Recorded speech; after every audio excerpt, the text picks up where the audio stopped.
Hello and welcome to Mulch, with me, your host Rebecca Anning-Brown. This is a weekly podcast for flower farmers who want to build a confident flower farming practice that reflects the lifestyle that you want now and in the future. Each week I'll share conversation and tips to nurture and grow you and your flower farm. I'll open conversations that flower farmers find difficult to talk about, provide approaches that will help you to make decisions, chuckle at the idiosyncrasies of our work, and always be real and honest about my own work as a flower farmer. My goal is to help you to grow a curious, confident and grounded flower farming practice that flourishes as a business that you love and are proud to shout about. Don't forget to subscribe to the channel, and if you like what you hear, please do leave a review and share the podcast with your flower farming friends. It really does help to grow a confident and successful flower farming community. Hello everyone and welcome back to Mulch. Welcome back. It is our second Monday in June, and those of you who are around regularly will know that last week I didn't appear. You'll also have noticed that every now and again I drop a Monday. It's a bit like dropping a stitch. It's not accidental. It's because we genuinely record each episode and plan each episode for the week so that it feels right for the season, right for the time, right for our listeners, right for flower farmers.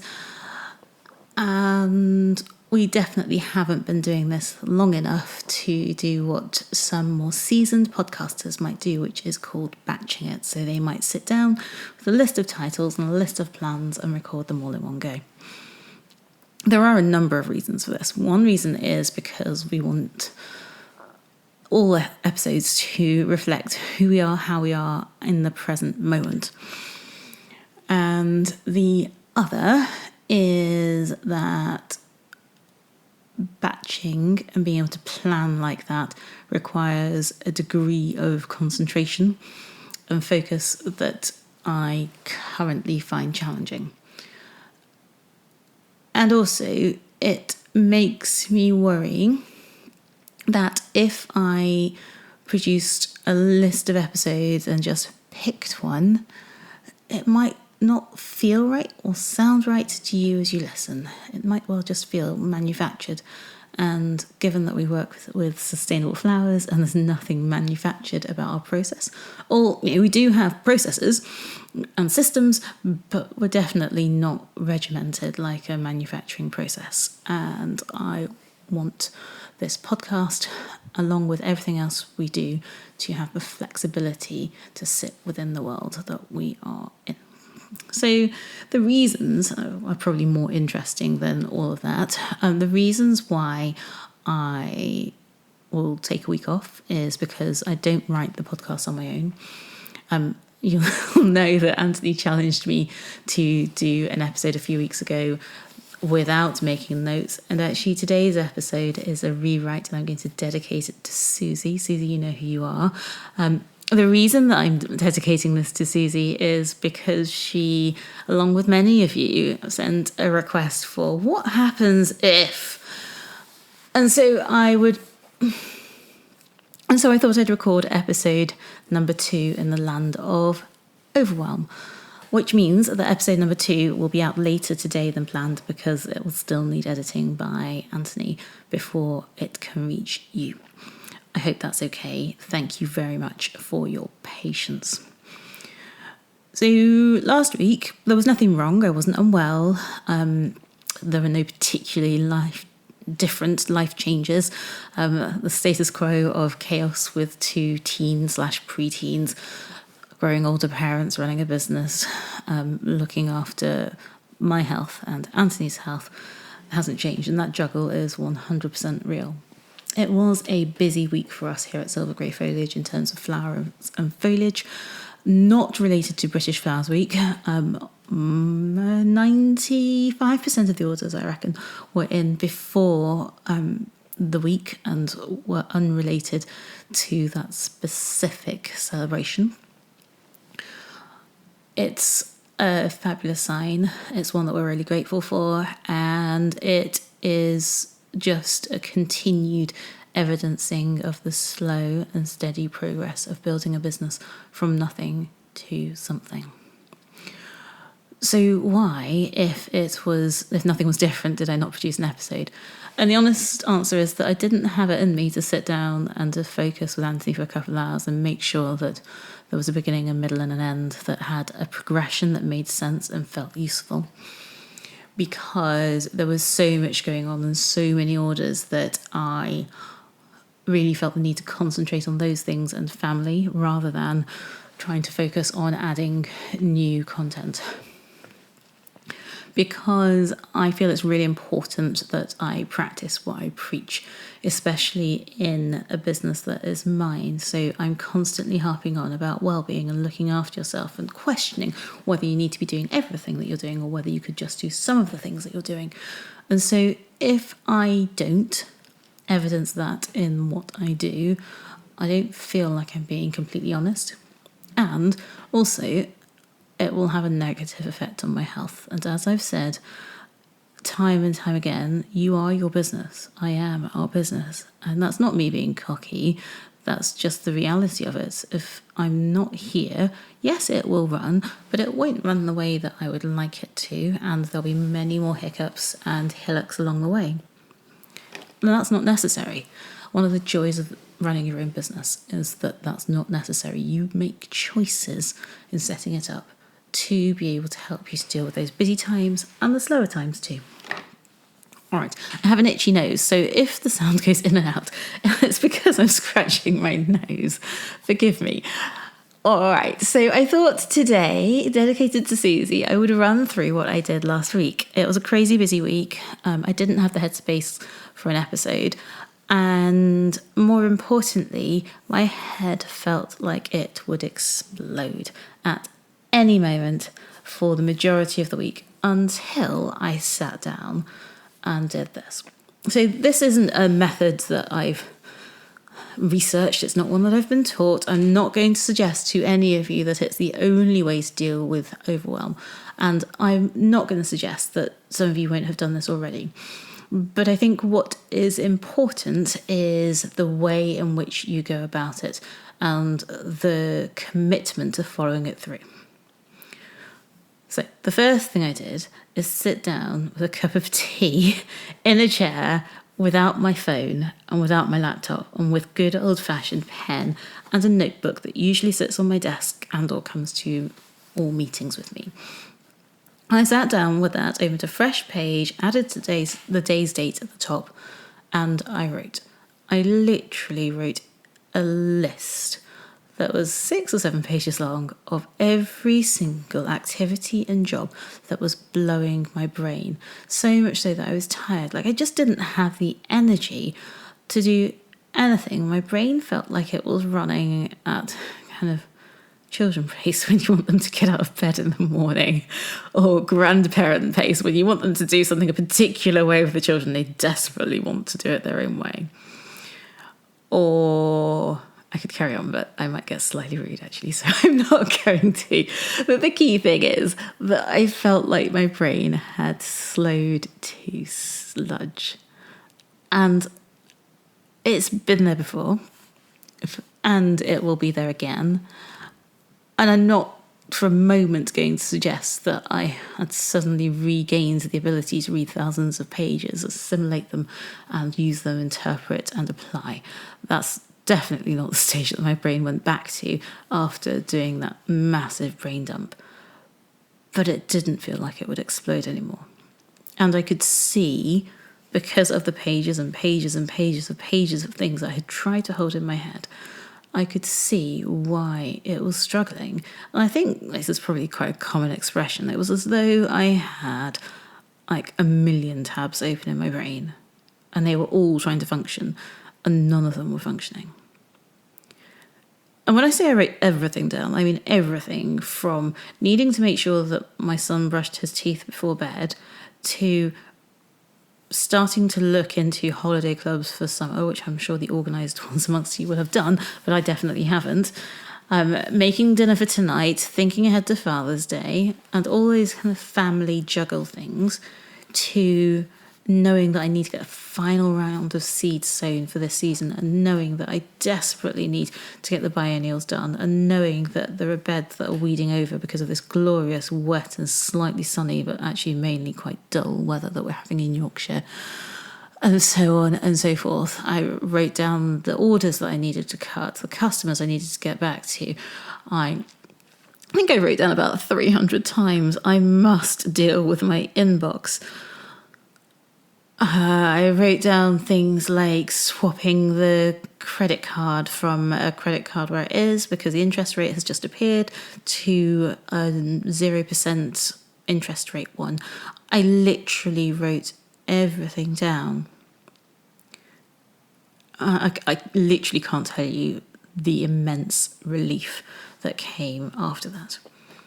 So once you've done that brain dump and you've looked at it and you've seen what your poor brain is dealing with, the next thing to do is to try and get them in some sort of order. And this isn't like the episode that I did before. So the last episode I did was about organising things into a chart. And that does work for me. I like that method. But it works for me best when my list of jobs to do is shorter. When you've got that immense load of lists, it's really helpful for me to just read through them. And I use a highlighter or a pen or a symbol to identify the things that I can actually just tick off in a minute here, a minute there, a minute there. And I make myself a quick jobs list, because that tick, tick, tick, tick, tick makes me feel great. It makes me feel like I've been the most productive person in the world. So I bought a few seeds. I replied to an email that was for the next day, literally just saying, yes, I'll meet you at 3 at this time in this place. What else did I do? I went outside and I watered the bed that's got the perennial scabious in. I booked myself a place on a speeding awareness course. I did quick jobs that were filling my head and essentially closed the loop. I closed the loop and said, this is done. I don't need to worry about you anymore. It's not that the job won't need repeating. It's not that the job isn't there. It's that my brain now knows that that's done and it doesn't need to think about it anymore or plan for it. The next thing I did was have a look at the diary and a look at the list and think about the things that I needed to do alone, the things I needed to do with Anthony, the things that would need like plenty of time, the things that would need a little bit of time. And the bigger jobs, I allocated some space in my diary. So I allocated an hour here, 2 hours there, an hour here, 2 hours there. And no, that doesn't mean that all of those things are immediately done. In fact, a large part of those things are not done. However, what it does mean is that my brain is no longer thinking, about when am I going to do that? When am I going to fit this in? When am I going to do that? When will I see such and such? When will I book that? When will I talk to Anthony about this? And no, I haven't done it for every conversation that Anthony and I are planning to have about household stuff or business stuff or life stuff, because that would turn us into a slightly robotic world.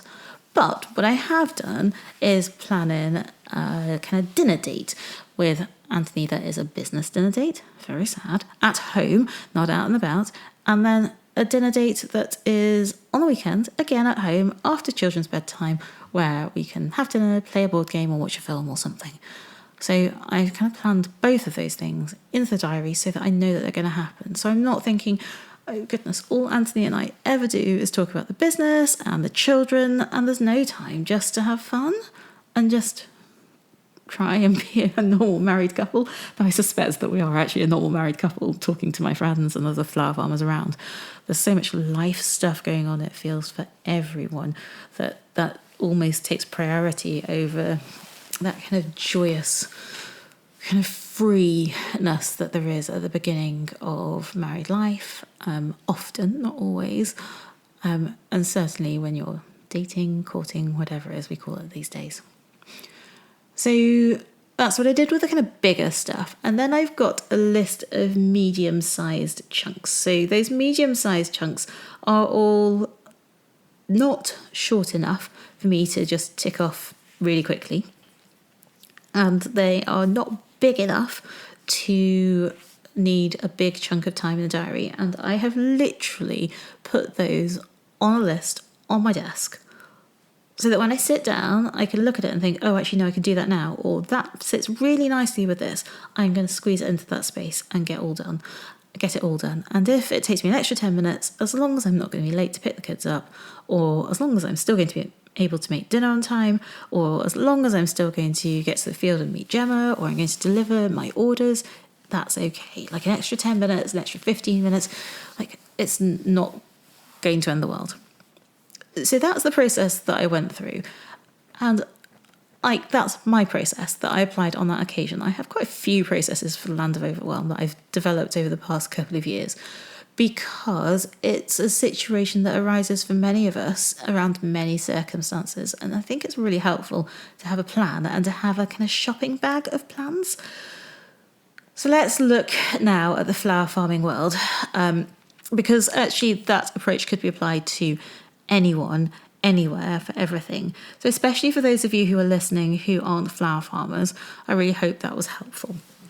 If you are a flower farmer, I still want you to do it in the same way. I want you to sit down after this episode, or right now, and pause the episode with a pen, a piece of paper, a cup of tea, cup of coffee, glass of water, but something to hydrate yourself with, so probably a glass of water. And I want you to declutter your brains. Like literally, I want you to weed out every possible job or action or task or I must think about type thought in your brain. I want you to write it down. Everything, like every single thing, no matter how trivial you think it is, write it down.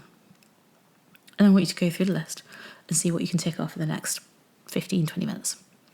Because some of those jobs will involve you doing absolutely nothing. It's just that they've been sat there so long that it becomes a big thing to do. Some of those things will be bigger. So get your diary out, whether it's on your phone or in a flower farmer's planner or in a standard diary or whatever it is that you use, and allocate some time.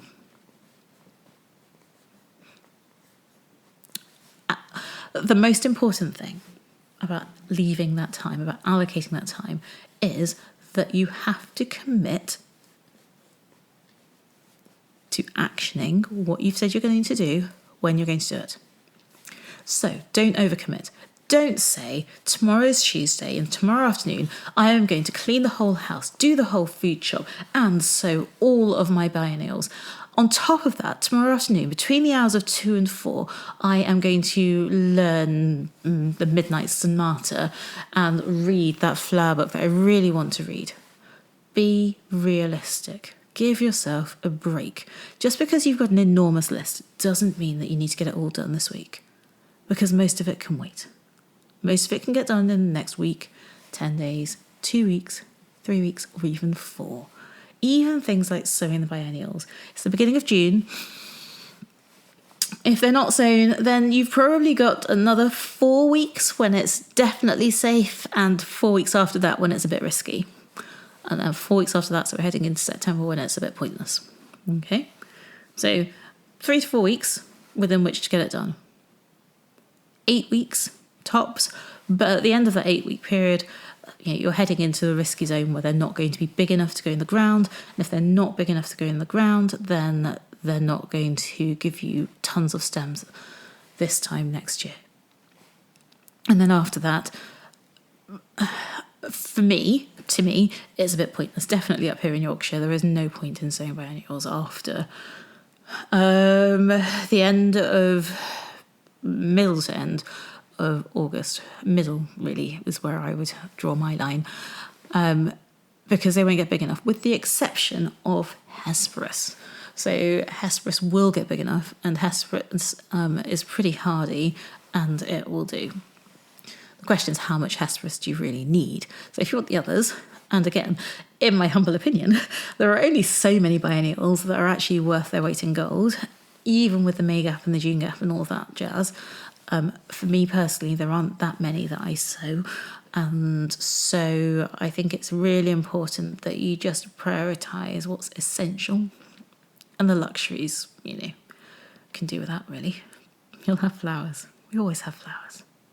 Awesome. That is it from me for today. Free form, free flow, how to do Overwhelm number 2 in the land of flower farming, episode dedicated to Susie.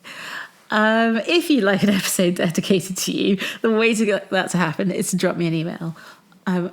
Email is more reliable than Instagram. Instagram is quicker. You're much more likely to get a response in 2 seconds, but that doesn't mean that it's going to be accounted for fully. And the reason for that being that only I can see Instagram, whereas both of us can see our email account.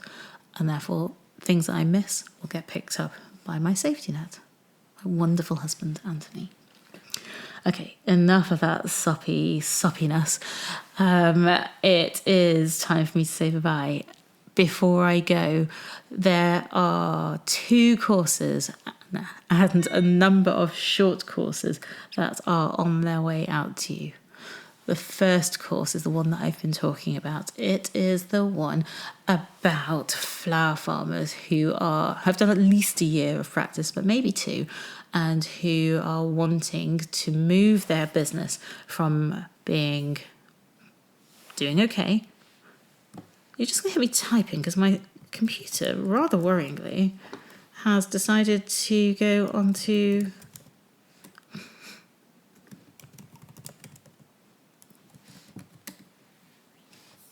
But it's still recording. How bizarre. It went to sleep. I've been talking for too long, apparently, 20 minutes. I best wind up. Anyway, I was telling you that the first course is the one that you've been hearing me talk about. It is the one for flower farmers who've been doing this for at least a year, who know that they want to move their business forward from being, a hobby that's earning a few pennies to a 50-50 kind of business in combination with other life, or full-time flower farming. It's a year course, and it will come with the benefits of all of my experience and 100% honest answers to absolutely everything that I can. And if I don't know the answer, I will work with you to help you to find the right way for you. That is my promise to you now. The second course is for those of you who have contacted me behind the scenes, because it became evident the more I started to talk about this that there was a gap. And so the second course is shorter, snappier. It will be 7 weeks long. It will be consecutive weeks. There will be recordings. You will have access to everything with a weekly Q&A. And it will be 7 weeks. We're going to run it once, definitely, possibly twice, depending on the numbers. And that will be out for September. Excuse me, now my husband is messaging me. Welcome to the real world. It is so very, very real. It will be in September, October, for that kind of 7 weeks, possibly October, November. I'm still kind of fighting with the diary in half term, but definitely in autumn. And then if there's enough demand, we'll do it again in early 2025.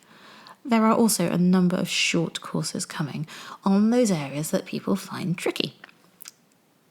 And I'll leave that there for now. They will be out as soon as I have ticked off a few life things that come before work and business every time. There's a few life and family things that I need to deal with, and then those courses will be advertised properly, including prices, dates, timings, and all those things. If you want to be the first to know, there is a sign-up link that is down below. It is for all of the courses. I will send out information for all of the courses to that newsletter address. You won't get any spam. You'll just get information about those courses. If you don't want the course information, don't sign up. If you get the course information and you're not interested, then unsubscribe. I will not be offended. Thank you so much for listening. Have a wonderful week. Survive another week of weather wherever you are listening. And I'll be back next week with another episode about flower farming in practice. Rebecca. Thank you for listening to Mulch. I hope that you found it useful. To find the show notes, head back to our website where you'll find links to all the things that I've been talking about in today's episode. If you're on Instagram, you can find us at Silver Grey Foliage. I would appreciate it so much if you were able to share this episode in your Instagram stories. And if you are able to leave a review, it really will help more people to get on and grow. I'll be back with you next Monday to talk about more flower farming in practice. Rebecca.